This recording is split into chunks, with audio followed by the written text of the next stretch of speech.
भगवान महावीर जन्मकल्याणक महोत्सवानिमित्त आस्था फाउंडेशन सोलापूर संचलित आस्था रोटी बँक यांच्या वतीनं माता त्रिशूला देवी पुरस्कार सोहळा उत्साहात पार पडलाय।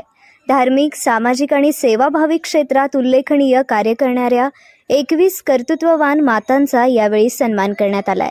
कार्यक्रमाची सुरुवात प्रमुख पाहुण्यांच्या हस्ते भगवान महावीर यांच्या प्रतिमेचे पूजन आणि नमोकार महामंत्र जपाने केली। त्यानंतर पाहुण्यांचा सत्कार करण्यात आलाय। सिव्हिल हॉस्पिटलचे ऋत्विक जयकारा यांनी आस्था रोटी बँकेच्या माध्यमातून दररोज शेकडो रुग्ण आणि नातेवाईकांना अन्नदान केले जात असल्याचं सांगितलंय।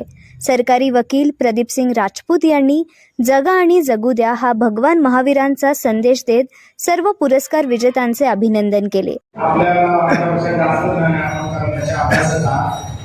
तर त्या स्वप्नांचा अर्थ असा होता की त्यांच्या पोटी भगवान जन्मणार। त्या स्वप्नांचा अर्थ वगैरे असे काय काय होते म्हणजे तर अशी स्वप्न त्यांना आगळच पडली, म्हणजे त्यांच्या पोटी भगवानाचा जन्म होणार।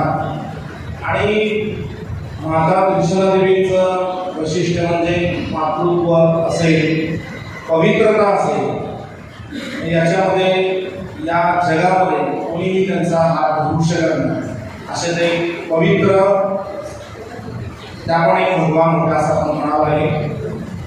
आपल्याला याच्यातून बोध असा घ्यावा लागेल की आपण त्यांचं अनुकरण या ठिकाणी केलं पाहिजे। आपण पण आपलं मातृत्व जपलं पाहिजे, आपण सुद्धा पवित्र राहायला पाहिजे।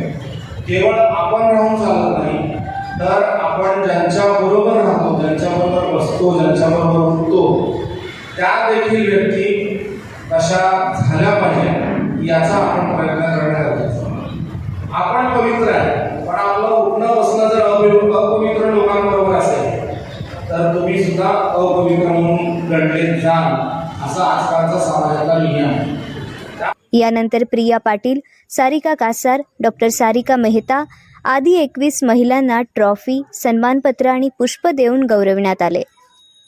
समाजात निस्वार्थ भावनेने कार्य करणाऱ्या महिलांना प्रोत्साहन देण्याचा उद्देश असल्याचे संस्थापक विजय छंचुरे यांनी सांगितले। कार्यक्रमाचे सूत्रसंचालन सुवर्णा कटारे यांनी केले। विविध पदाधिकारी आणि सदस्यांच्या उपस्थितीत हा प्रेरणादायी सोहळा पार पडलाय। हा जो स्तुत्य उपक्रम आहे हा पुढेही आपण चालू ठेवा अशी अगदी मनापासून अपेक्षा करतो। मला चांगला आठवतं 4 महिन्यांपूर्वी मला अशा एका बोलायला बोलवलं होतं, असं पाठीमागे तेव्हाही या समाजामध्ये आदर्श शिक्षक आणि शिक्षिका यांचा पुरस्कार झालेला होता। वसुलीचा त्या ठिकाणी होते। खूप छान वाटलं। कोणतंही जास्त आर्थिक अडथळा नसता शेतकऱ्यांचे काम करताय, त्यांचं तर माझ्यावर खूप जास्त उपकार आहे असं मी मनोमन मान्य करतो, या ठिकाणी कबुली देतो।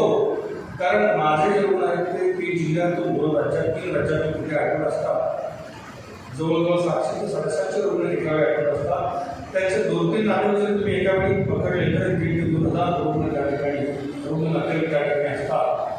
बरेच रुग्ण गरीब असतात, बाहेरून आलेले असतात, लांबचे असतात। पण अशा भुकेल्या मुलांच्या नातेवाईकांना अहोरात्रपणे इतक्या वर्षांपासून चांगल्या प्रतीचं सतत जेवण पुरवणे, वादळ असू दे, वारा असू दे, पाऊस असू दे, तरीही त्याच्यामध्ये आजपर्यंत ठेवलं पडलेलं नाही।